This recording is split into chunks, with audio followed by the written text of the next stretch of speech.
পৃথিবীর মধ্যে যত মসজিদের ইমাম সাহেবরা, এমনকি কাবা ঘরের ইমাম সহ কেউ মুসলমান না, কেউ জান্নাতে যাবে না। সম্মানিত দর্শক, কথাগুলো আমার নয়, বাংলাদেশ এক মুনাফিকি মুসলমান এবং ভ্রান্ত মতবাদ, জাহান্নামের কীট, জাহান্নামের লাকড়ি, জাহান্নাম যাদেরকে দিয়ে উদ্বোধন করবেন তারা হলো শিয়া, বাংলাদেশের এক কুখ্যাত মৌলবী যাকে ইমাম হায়াত বলা হয়। আপনার স্ক্রিনে লক্ষ্য করুন, প্রতিটি মসজিদে যে ইমামগুলো নামাজ পড়ছে কাবা শরীফ সহ, একটা মসজিদের ইমামও মুসলমান না।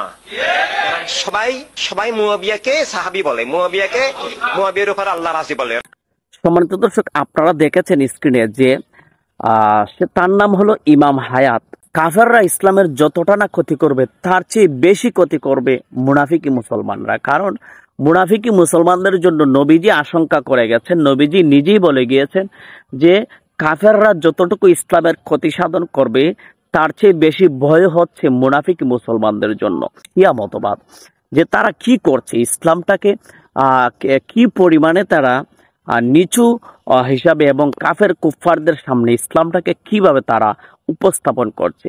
সে প্রকাশ্যে বলছে যে বাংলাদেশের প্রত্যেকটা মসজিদের ইমাম, এমনকি কাবাগড়ের ইমামরাও মুসলমান না। নাউজুবিল্লাহ।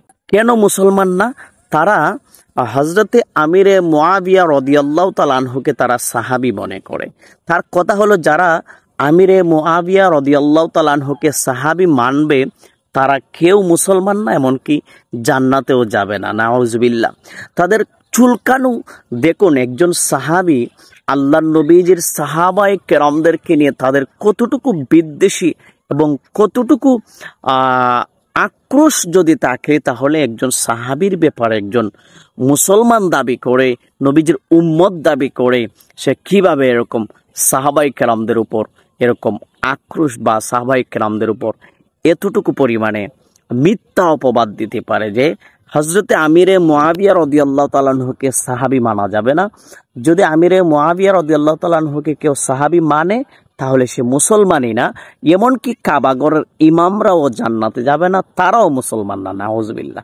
তাহলে বোঝা গেল এই যে শিয়া ইমাম হায়াত হেতে মুসলমানের সার্টিফিকেট নিয়ে বসে রয়েছে। নাউজুবিল্লাহ।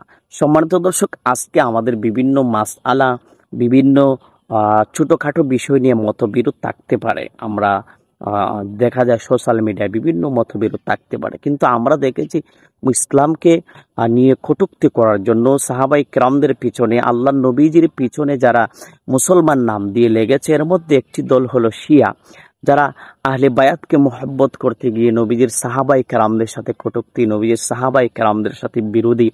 এই শিয়া মতবাদকে রুখে দাঁড়াতে হবে, শিয়া মতবাদের বিরুদ্ধে রুখে দাঁড়াতে হবে এবং শিয়া মতবাদকে বাংলাদেশের জন্য নিষিদ্ধ করতে হবে। যেমন বাংলাদেশে যেমন আপনার খতমে নবুয়তের বিরোধিতা যারা করে তাদেরকে যেমন বাংলাদেশের মধ্যে নিষিদ্ধ করার জন্য আমরা স্লোগান দেই, আজকে থেকে আমাদেরও স্লোগান থাকতে হবে যে শিয়া মতবাদকে বাংলাদেশের জন্য নিষিদ্ধ করতে হবে। কারণ তারা এমন কিছু কথা বলে যে, দেখুন, নবীজির সাহাবায়ে কেরাম হযরতে আমিরে মুআবিয়াকে যদি কেউ মানে তাহলে সে মুসলমানই না।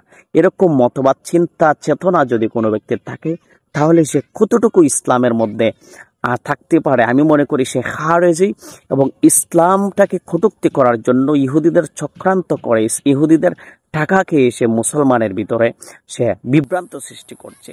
এই জন্য এদের বিরুদ্ধে রুখে দাঁড়াতে হবে। আল্লাহ পাক যেন এদেরকে হেদায়েত দান করেন। আসসালামু আলাইকুম ওয়া রাহমাতুল্লাহ।